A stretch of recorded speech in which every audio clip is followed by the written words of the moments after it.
Hello दोस्तों, कैसे हैं आप सभी लोग। उम्मीद करता हूँ अच्छे होंगे। लास्ट लेक्चर में जो हमने बीएनएस का सेक्शन नंबर 3 तक कंप्लीट कर लिया था। चैप्टर नंबर 1 जो है कंप्लीट हो गया था, तो 1 से लेकर 3 तक था। आज जो है चैप्टर नंबर 2 पनिशमेंट को जो है कवर करेंगे। पनिशमेंट को आज कंप्लीट करेंगे, जो सेक्शन नंबर 4 से लेकर के सेक्शन 13 तक है।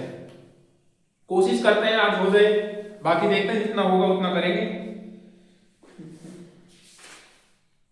3 का 5 मैंने कल कराया था आप लोगों को बहुत अच्छे से। उम्मीद करता हूँ सभी को जो है समझ में आया होगा। अब बात करते हैं चैप्टर नंबर 2 पनिशमेंट।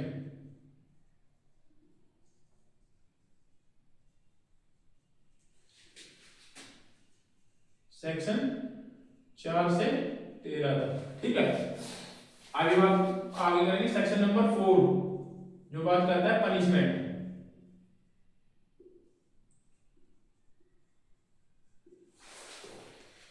पनिशमेंट्स कितने तरह की होती हैं। जो पुरानी सीआरपीसी उसमें पनिशमेंट थी 5 तरीके की, और इसमें जो पनिशमेंट दे रखी है वो है 6 तरीके की। तो टोटल पनिशमेंट जो होती है वो 6 प्रकार की होती है। 6 टाइप ऑफ पनिशमेंट होती है, 6 टाइप्स, ठीक है। कौन कौन सी होती है देखो। फर्स्ट कौन सी होती है, डेथ। सेकंड होती है एलआई। फिर होता है कारावास। कारावास 2 तरीके का होता है। इम्प्रिजमेंट 2 तरीके का होता है। फर्स्ट होता है रिग्रेस और दूसरा सिंपल, ठीक है। उसके बाद होती है फोरफिटेड फाइन, और एक नई पनिशमेंट जो अभी जुड़ी गई है उसको बोलते हैं कम्युनिटी सर्विस। कम्युनिटी सर्विस को कहां डिफाइन किया गया है, कम्युनिटी सर्विस को 23 के एक्सप्लेनेशन में डिफाइन किया गया है, बीएनएसएस की एक्सप्लेनेशन, ठीक है।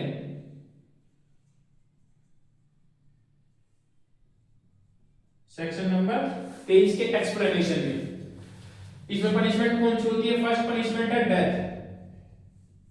सेकंड पनिशमेंट है लाइफ इम्प्रिजमेंट, एलआई, ठीक है। थर्ड है इम्प्रिजमेंट।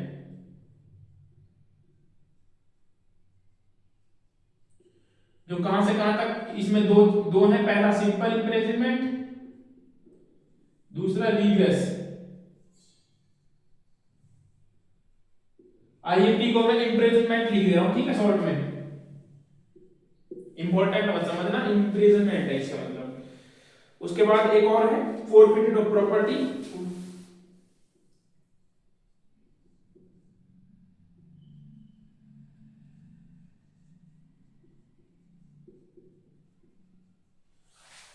उसके बाद फाइन है। नाउ लास्ट में आता है कम्युनिटी सर्विस।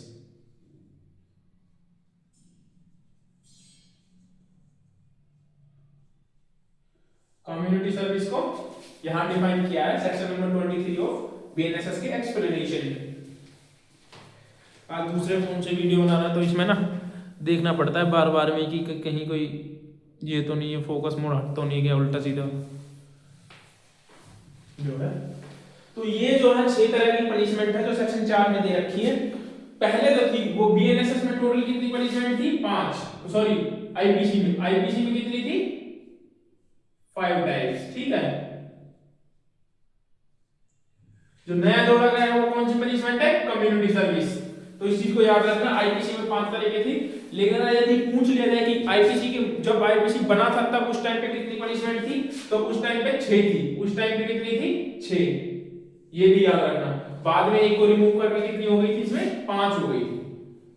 पूछा नहीं जाएगा लेकिन पूछ ले तो इतनी पता होना चाहिए। इसमें 2 केसेस है जिसमें सुप्रीम कोर्ट ने जो है पनिशमेंट को बताया था कि एलआई का मतलब क्या होता है। जिसमें सुप्रीम कोर्ट ने कहा था कि एलआई का मतलब होता है life imprisonment till the reminder of his life. जिसमें एक केस था Govind Gokhale versus state of Maharashtra.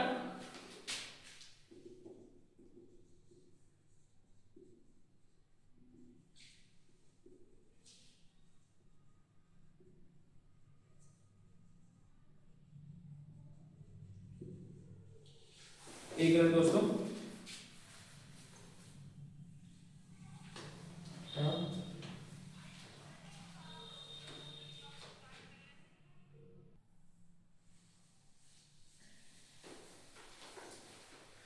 और इसमें एक दूसरा और केस था जिसको नाम है गोपाल विनायक वर्सेस स्टेट, ठीक है। 2 केस इसमें याद रखना, पूछ ले तो।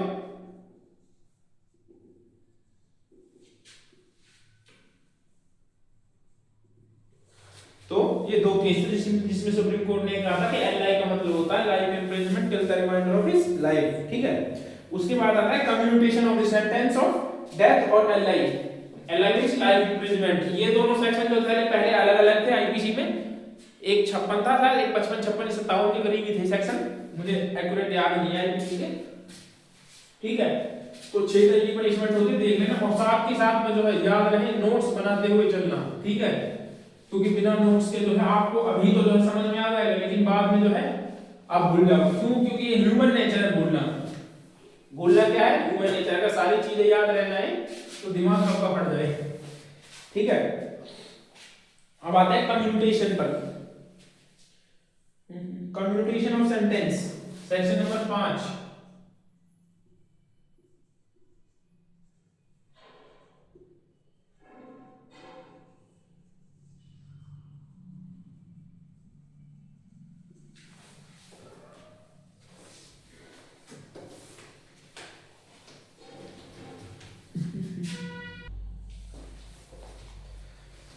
इसमें जो है कम्युनिकेशन ऑफ सेंटेंस में क्या है, एप्रोप्रिएट गवर्नमेंट में without the consent of the offender commute the any punishment under this Samhita to any other punishment in the accordance with the section 474 of the BNSS 2023 explanation for the purpose of this section explanation appropriate government means, ठीक है। तो देखो first of all इसमें दो terms use हुई। पहला appropriate government कौन सी होती है?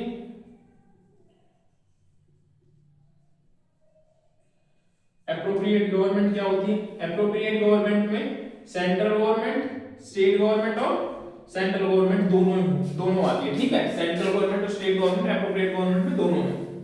जहां पर भी ये वर्ड यूज हो रहा हो इसका मतलब ये है कि स्टेट गवर्नमेंट और सेंट्रल गवर्नमेंट दोनों। उसके बाद आता है, उसके बाद ये कहता है कि जो एप्रोप्रिएट गवर्नमेंट है ना वो विदाउट कंसेंट, ठीक है, एजी लिख दे रहा हूं मैं, appropriate government without the consent of offender,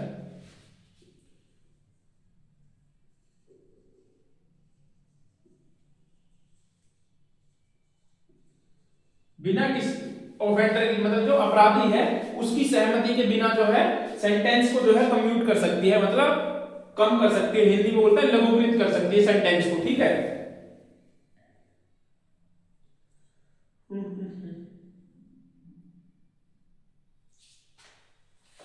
offender without the consent of the offender commute any sentence, ठीक है। According with the 474 of the BNSS, मतलब 474 ऑफ द बीएनएसएस भी कम्यूट की बात करता है, लघुकृत करने की बात करता है, ठीक है, पनिशमेंट को। इसमें एक आ गई कि जो एलआई होती है ना उसको जो होगा कितनी पनिशमेंट में जो है कम्यूट कर सकती है स्टेट गवर्नमेंट 14 इयर्स तक के लिए, याद रखना। एप्रोप्रिएट गवर्नमेंट जो है 477 जो ये सेक्शन है ना इसके अकॉर्डिंग में बता रहा हूं, अभी लिख लेना आप इसको। एलआई को जो होगी ना वो मिनिमम एप्रोप्रिएट गवर्नमेंट ऐसा नहीं बिल्कुल ही माफ कर सकती, उसको क्या कर सकती है 14 इयर्स तक, ठीक है। LI means till the reminder of his life को 14 ईयर में कन्वर्ट कर सकती है, उससे कम नहीं कर सकती। ये इससे अलग है, 477 जब हम आगे बीएनएसएस में पढ़ेंगे ना तो वहां है ये, लेकिन मैंने आपको यहां भी लिखवा दिया, याद रखना 14 इयर्स में जो कम्यूट कर सकती है। उसके बाद इसका एक्सप्लेनेशन में कहता है एप्रोप्रिएट गवर्नमेंट मींस क्या होता है वो मैंने आपको बताई है। देखो इसमें सेंट्रल गवर्नमेंट और स्टेट गवर्नमेंट दोनों है, ठीक है। सेंट्रल गवर्नमेंट हुआ जाएगी तो सेंट्रल गवर्नमेंट की जो शक्ति होगी जिस पर संघ की कार्यपालक शक्ति का विस्तार है, जिस पर जो है सेंट्रल गवर्नमेंट के जो है central government of the union के जो पावर्स है वो अप्लाई हो रही है, उनका कोई ऑफेंस है तो उसमें ये आ जाएगा। स्टेट गवर्नमेंट के देखो चाहे मृत्यु हो या नहीं किसी भी विषय में जरूरी नहीं कि उसको डेथ या एलआई पनिशमेंट ही मिली हो, कोई और भी पनिशमेंट मिली ना तब भी जो होगी स्टेट गवर्नमेंट उसको कम्यूट कर सकती है, ये कहता है इसका बी। उसके बाद आता है fraction of the terms of the punishment, section number 6, ये क्या कहता है?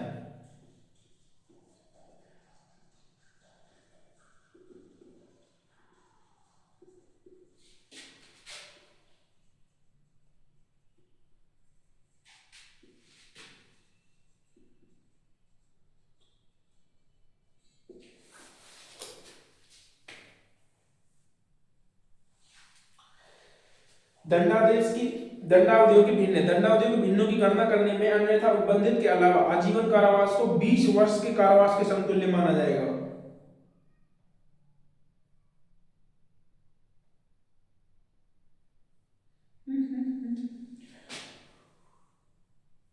देखो ये कहता है कि जो एलआई की पनिशमेंट होगी ना, 6 ये कहता है कि एलआई की पनिशमेंट को कितना माना जाएगा, एलआई की पनिशमेंट को 20 वर्ष माना समतुल्य माना जाएगा 20 इयर्स के, ठीक है।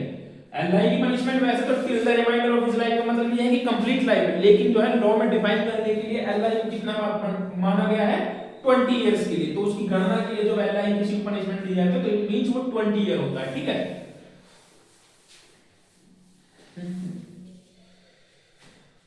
उसके बाद एक और इसमें वर्ड यूज किया गया है otherwise provided, unless otherwise provided, जब तक कि कहीं और पर प्रोवाइड ना किया गया हो, ठीक है। इस चीज को याद रखना, अनलेस अदरवाइज प्रोवाइडेड। यदि कहीं और पर जो है इस चीज को डिफाइन किया गया है किसी और एक्ट में, तो तब उस कंडीशन में जो होगी ना वो पनिशमेंट को उसी वही मानी जाएगी जो उस एक्ट में डिफाइन है। यदि डिफाइन नहीं है तो ये मानी जाएगी एलआई का मीन्स, ठीक है। यदि किसी एक्ट में कोई ऑफेंस करता है उस एक्ट में जो है एलआई की पनिशमेंट को डिफाइन किया गया, जैसे मान लीजिए इसमें 20 ईयर है, उसमें जो है मान लीजिए एलआई को कहा गया है कि जिसको एलआई दी जाएगी उसका मतलब ये होगा कि उसकी पनिशमेंट कितनी होगी, 10 साल की होगी, तो उसको 10 साल को माना जाएगा उस टाइम, ठीक है ना।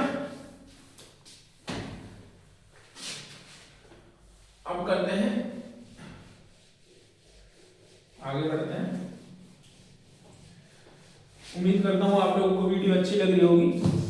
अब ये है कि हालांकि अकेले में वीडियो बनाने का मन तो नहीं करता, बट बनानी पड़ती है, इससे दो काम हो जाते हैं। फर्स्ट तो ये कि हमारा भी रिवीजन हो जाता है, दूसरा जो लोग देख रहे हैं, जो लोग वीडियो को पसंद कर रहे हैं उनको हेल्प मिल जाती है हमसे पढ़ने में, ये है। अभी तो और कुछ भी नहीं है, लेकिन जो है जो लोग वीडियो देखते हैं वो लोग चैनल को जरूर सब्सक्राइब करें, क्योंकि देख लेते हैं बस और उसको जो है चैनल को सब्सक्राइब नहीं करते।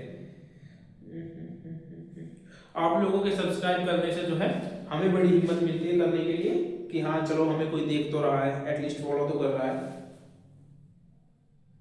उसके बाद क्या था सेक्शन नंबर 7, सेंटेंस में बी होली और पार्टली रिग्रेस और सिंपल। इसमें यही कहा है कि कोर्ट जो है ना किसी भी तरीके की पनिशमेंट दे सकता है, उसके लिए सिंपल भी दे सकता है, रिग्रेस भी दे सकता है, उसके एक्ट के हिसाब से।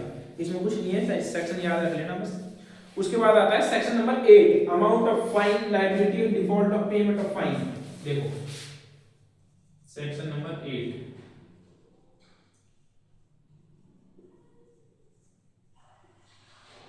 अमाउंट ऑफ फाइन,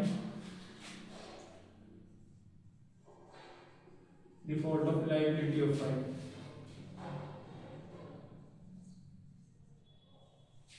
उसके बाद क्या है,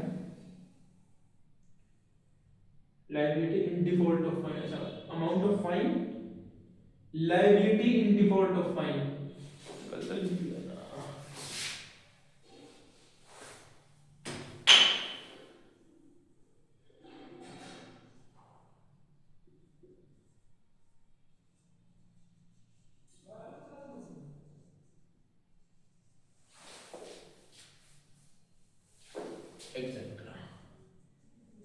ठीक है, ये कहता है सेक्शन नंबर 8। सेक्शन नंबर 8 क्या कहता है, जुर्माने की रकम जुर्माना आदि देने में व्यक्तिगत होने पर दायित्व। देखो किसी व्यक्ति को जो है कोर्ट ने फाइन लगाया और वो व्यक्ति जो है उस फाइन को नहीं भर पाता है या उसमें डिफॉल्ट करता है, तब जो उसको पनिशमेंट दी जाएगी उस फाइन के बदले में। तो वो पनिशमेंट क्या होगी उसके बारे में बात करता है। यदि देखो किसी व्यक्ति को जो है कोर्ट ने थेफ्ट के लिए लायबल माना, एक पर्सन को थेफ्ट के लिए लायबल मानते हुए 2 साल की सजा दी। इसमें क्या कहता है, एक प्रोविजन है सेक्शन 3 है, मैं आगे बताऊंगा। मान लीजिए 2 साल की सजा दी, ठीक है, और साथ ही साथ 2 ईयर का तो दिया, प्लस में क्या दिया 10,000 रुपए का फाइन दिया, 10K का फाइन। लेकिन अब ये जो है फाइन को नहीं भर रहा है, तो अब इसको जो है इस फाइन के बदले में जो पनिशमेंट ली जाएगी, तो उसी पनिशमेंट के बारे में बात करता है। एक में कहता है कि जो इसकी पनिशमेंट होगी ना वो उस ऑफेंस के 1/4, मतलब कि जो ऑफेंस की सजा है ना थेफ्ट, जो इसने ऑफेंस किया थेफ्ट, इससे ये मतलब नहीं है कि उसको पनिशमेंट कितनी मिली है। पनिशमेंट भले ही उसको 1 साल मिली हो, लेकिन जो ऑफेंस की सजा है इट मींस 3 साल, ठीक है। जो थेफ्ट की सजा है वो 3 साल है, तो 3 साल का 1/4 जो होगी इसको पनिशमेंट दी जाएगी, जो ये फाइन ना भरने पर। तो इसको पनिशमेंट किस हिसाब से दी जाएगी, उस ऑफेंस के हिसाब से जो ऑफेंस उसने किया उसके हिसाब से नहीं जो पनिशमेंट इसको मिली है, ठीक है। उसके बाद आगे ये कहता है उसमें कि यदि जो है फाइन के हिसाब से है, यदि फाइन 5,000 से कम है, और केवल वो फाइन से ही दंडनीय है या फिर 2 महीने या 3 महीने के कारावास से दंडनीय, तब उसको जो होगा, सॉरी कारावास से नहीं, केवल फाइन से या कम्युनिटी सर्विस से दंडनीय है, वो फाइन नहीं भर पाता तब उसको 2 महीना 2 मंथ, और यदि 5,000 से अधिक, सॉरी 5K से अधिक और 10K से कम है तो 4 मंथ एंड 10,000 से अधिक है तो 1 ईयर। 1 ईयर से ज्यादा तो किसी कीमत पर नहीं होगी, ठीक है, 1 ईयर, ये कहता है 1 ईयर। तो ये बात करता है इसकी, तो इसको इस हिसाब से पनिशमेंट दी जाएगी। और इसमें आगे ये कहता है कि यदि जो है किसी व्यक्ति को जो है ए पर्सन को, ठीक है, मान लीजिए 1 जनवरी 2026 को पनिशमेंट दी जाती है, 1 जनवरी 2025 जिसको डिफॉल्ट के लिए जो है 1 ईयर की एक्स्ट्रा पनिशमेंट दी गई कि क्योंकि इसने जो है 5K का जो अमाउंट था वो पेड नहीं किया था एग्जांपल के लिए, ठीक है, लेकिन जो है 5 महीने जेल में काटने के बाद, 5 मंथ इन जेल में काटने के बाद ये जो है उस अमाउंट को पे कर देता है, इस 5 के अमाउंट को पे कर देता है, तो इसको तुरंत यहीं से कस्टडी में छोड़, तो इसको यहीं छोड़ दिया जाएगा, इसकी पनिशमेंट को आगे नहीं बढ़ाया जाएगा, जहां पर ये फाइन भर देता है वहीं इसको छोड़ दिया जाएगा। तो आइए अब इसको सेक्शन देखते हैं, सेक्शन क्या कहता है।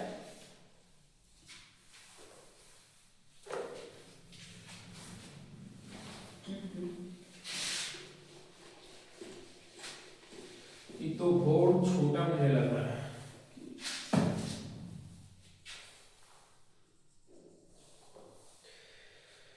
Where no sum is expressed to which a fine may extend the amount of fine to which the offender is liable to unlimited but shall not be excessive। देखो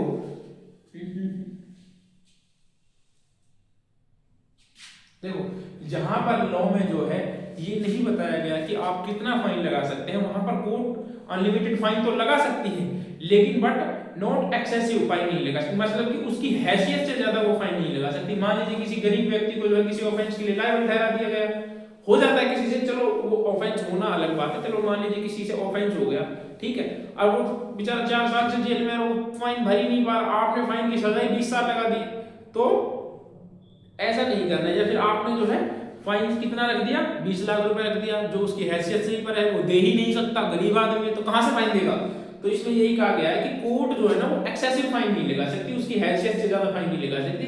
कोर्ट के पास power तो है कि वो unlimited लगा सकती है but not excessive. उसके बाद सेकंड कहता है, देखो फर्स्ट कहता है कि कोर्ट के पास पावर है अनलिमिटेड लगाने की, अनलिमिटेड फाइन लगाने की, ठीक है, बट नॉट एक्सेसिव।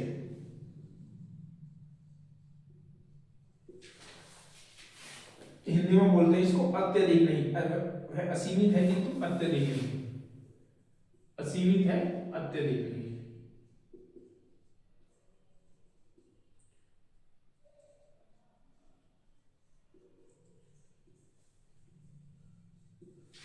ठीक है।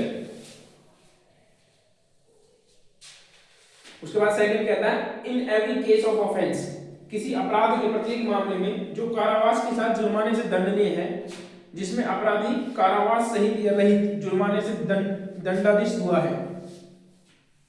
उसके बाद बी कहता है जो कारावास से जुर्माना या केवल जुर्माने से दंडनीय है, जिसमें अपराधी जुर्माने से दंडाधीश हुआ है।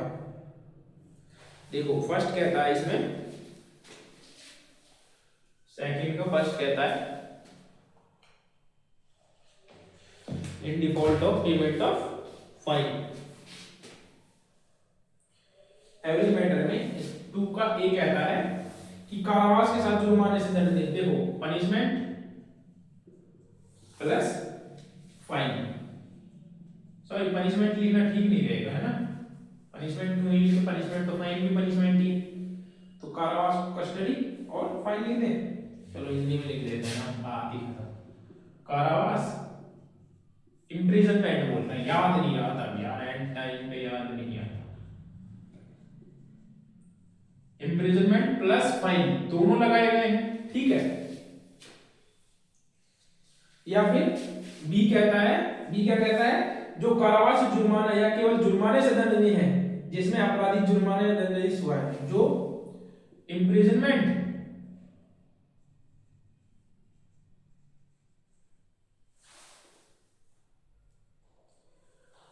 यहां पर याद रखना प्लस, यहां पर था या नहीं साथ, कारावास के साथ फाइन, यहां पर है पनिशमेंट या ठीक है फाइन,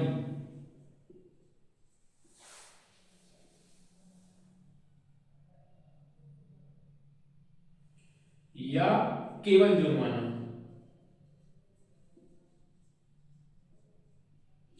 दोनों में अंतर समझना, देखो इम्प्रिजनमेंट साथ के, इसके साथ साथ लगा हुआ है प्लस फाइन, मतलब कि दोनों इम्प्रिजनमेंट भी हुआ और उसके ऊपर फाइन भी लगा, लेकिन इसमें ऐसा नहीं, इसमें क्या कहता है, इम्प्रिजनमेंट हुआ फाइन लगा, फाइन अलग चीज हो गई, इम्प्रिजनमेंट अलग है, मतलब कि उसको इम्प्रिजनमेंट हुई 2 महीने की, उसके पास फाइन भी लग सकता है उसके साथ में और नहीं भी लग सकता है, या फिर क्या हो सकता है सिर्फ और सिर्फ जुर्माना ही लग सकता है, मान लीजिए किसी को सिर्फ जुर्माना ही हुआ, इम्प्रिजनमेंट नहीं हुई, तो ये वो बात करता है, ठीक है।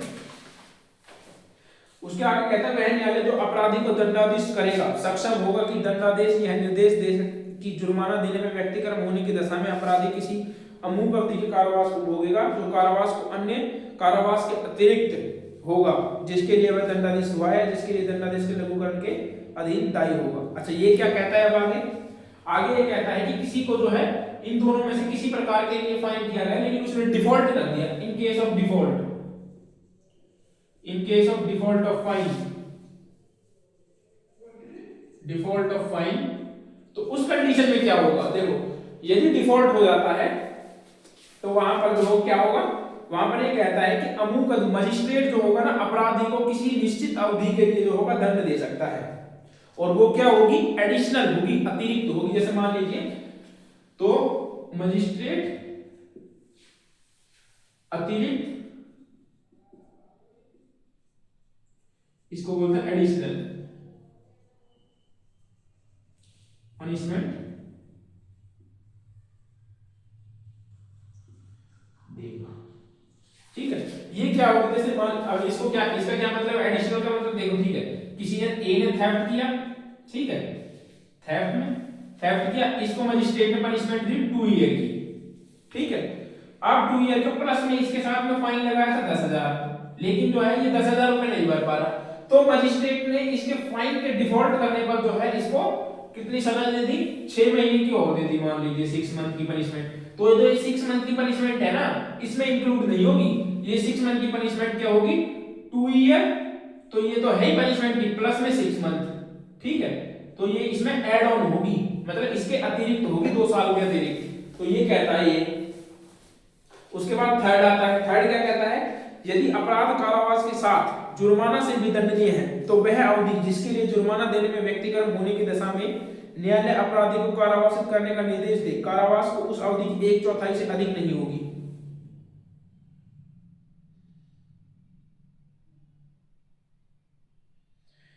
कि उस अवधि की 1/4 से अधिक नहीं होगी जो अपराध के लिए अधिकतम नियत है। अब इसको मैं बताता हूं ये क्या कहता है,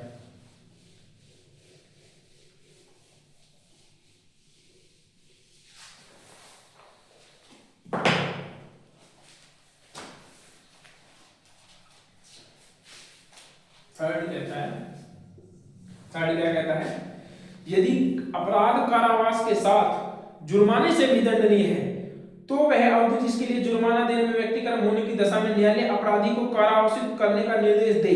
इतना पढ़ते हैं पहले, देखो यदि ऑफेंस जो है वो पनिशमेंट, इसमें इम्प्रिजनमेंट भी है, इम्प्रिजनमेंट और साथ ही साथ प्लस में क्या है, फाइन भी है, यहां पर साथ वर्ड का यूज किया गया, याद रखना, ठीक है, साथ साथ क्या है, फाइन भी है, तो जो होगा उस केस में न्यायालय जो होगा उसको कारावास व्यक्तिगत होने की दशा में अपराधी को कारावासित करने का निर्देश दे सकता है, ठीक है।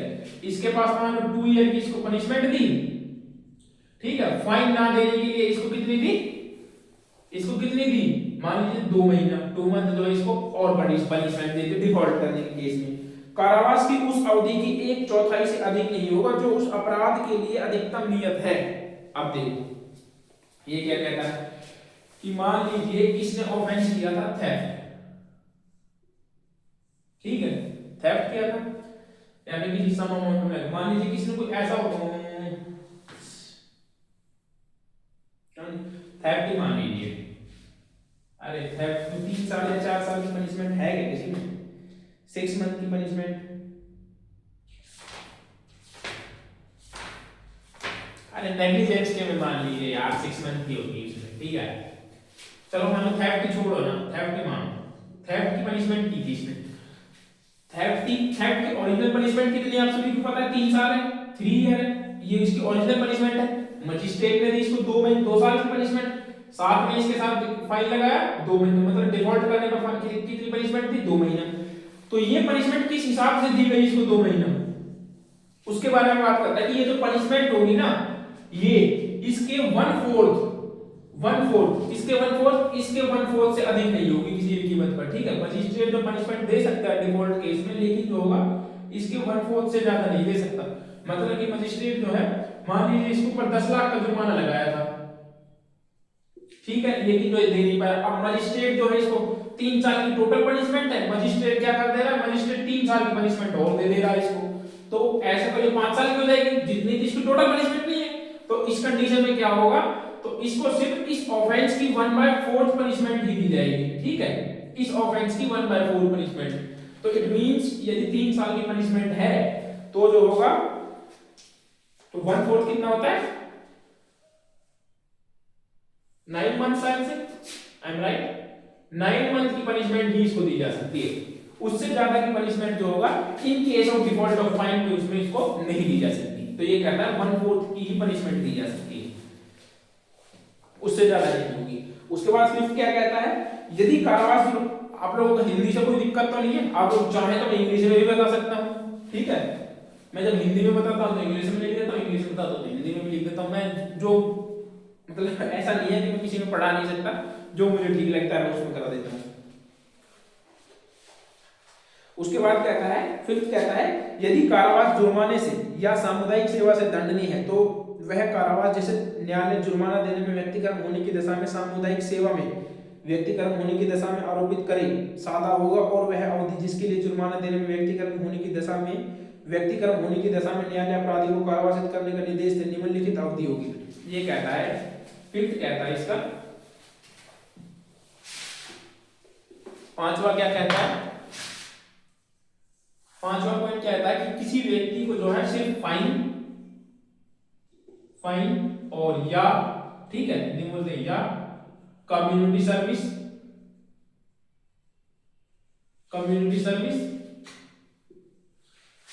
ठीक है, या बहुत सिर्फ या, मतलब या तो सिर्फ फाइन दिया गया है या कम्युनिटी सर्विस से दंडित किया गया है। और कोई व्यक्ति जो है किसी के पास फाइन लगाया और उसने डिफॉल्ट कर दिया, ठीक है, मान लीजिए कि किसी को 10,000 का फाइन था, उसने डिफॉल्ट कर दिया, इन केस ऑफ डिफॉल्ट उसने क्या कर दिया, डिफॉल्ट कर दिया, तो उसको कितनी पनिशमेंट दी जाएगी भाई, मान लीजिए उसके ऊपर फाइन ही लगाया गया था केवल, तो अब उसको कितनी पनिशमेंट दी जाएगी उसकी, उसके बारे में बताता है ये।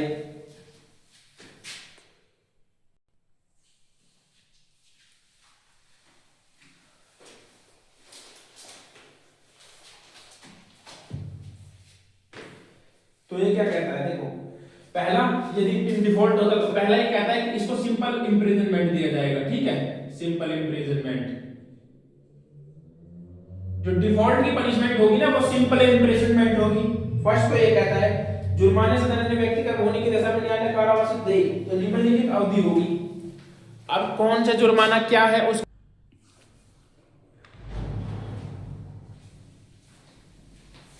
तो उसके बाद क्या कहता है, ये वीडियो देख लेता हूं दोस्तों एक बार,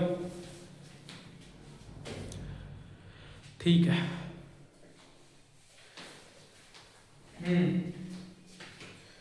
देखिए, यदि कोई व्यक्ति डिफॉल्ट करता है ना,